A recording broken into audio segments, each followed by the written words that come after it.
sit back, relax, and I hope you enjoy. Much love to all. Until the 1960s, the Ouija was considered to be mostly benign in nature. People used it to try to contact the dead, for divination of the future and for entertainment, to obtain messages from spirits. Clergy have criticized and denounced it, as they might any popular device or method used by people for do-it-yourself spirit contact. There are two theories as to the sources of answers derived from a Ouija board. One school of thought holds that the subconscious prompts the hands to spell out the answers most desired. The second holds that real entities are contacted, many of which are negative, earthbound spirits who have not accepted their deaths and are bent on possessing living human beings. A person who uses a Ouija invites entities to communicate, providing an opening through which evil beings gain a foothold. The Ouija is credited with helping users discover spiritual insights and self-truths and aiding in creativity. In 1913, Pearl Curran, a St. Louis homemaker, began receiving communications from Patience Worth, a 16th century English woman, via the Ouija. Worth, speaking in an Old English dialect, dictated an astounding volume of poetry and novels. In 1919, Betty and Stuart Edward White were using a Ouija as a lark with friends, when suddenly Betty was instructed to get a pencil and take dictation. Thus began a long relationship with the invisibles, who seemed to be higher entities, who dispensed metaphysical wisdom. Stuart compiled it into the Betty book. In 1963, Jane Roberts was using the Ouija when she met Seth, who purported to be a highly developed entity, who dictated highly regarded books on metaphysics.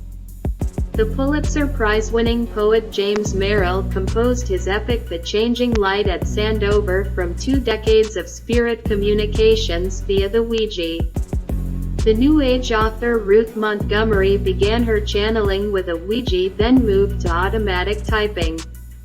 The Ouija has not been without problems, however. Throughout its history, people have claimed to be instructed to commit crimes, even murder, via the Ouija and have blamed cases of insanity on the board. However, it is possible that such unstable individuals were already so inclined and were not forced by spirits to do anything beyond their inclinations and control. Sexual assaults, beatings, torment, obsession, and possession also have been blamed on spirit contacts initiated via Ouija boards. At first, users think they are talking with dead people they know or friendly spirits. After benign beginnings, the communications turn dark and threatening as malicious and evil demons reveal their true selves. The demons engage in vicious attacks such as physical injury, rape, nightmares, visions of monsters, poltergeist-like disturbances, and even levitation of victims. Some victims must seek psychiatric help. Some psychiatrists and psychologists say that possession is not caused by entities but by material dredged up from the subconscious. The evil spirit may be only the prankster archetype. Since some people expect problems from Ouija use, it is difficult to ascertain how many problems are genuine versus self-fulfilled expectations. Some problems may arise from open-ended use without control or discernment. People ask for any spirit to manifest. The great English magician and occultist Aleister Crowley was critical of this approach and once stated, "When you use the Ouija board, you give permission for any unknown spirit to communicate with you. Would you open the front door to your house and let in anybody who felt like it? Of course not." Ed and Lorraine Warren, demonologists, called the Ouija a notorious passkey to terror, even when the intent of communication is decidedly positive in nature. Of the thousands of demonic and negative cases the Warrens claimed to have investigated in their careers, they said 4 of 10 involved problems resulting from the Ouija. Ed said that all doors to the supernatural, the Ouija, seances, conjuring and candle rituals, and automatic writing devices, lead down a road of misfortune, terror, and ruin. One of the Warrens' most sensational cases involved a Ouija board. In March 1974, they were consulted by the Donovan family, whose daughter, Patty, had been using a Ouija board for months to talk to a spirit who said he had died as a teenager.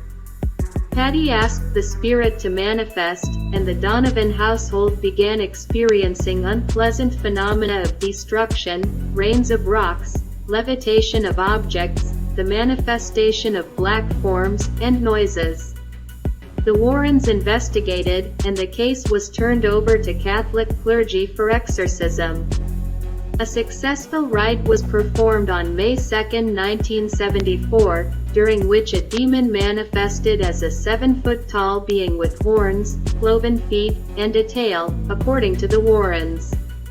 Responsibilities of users.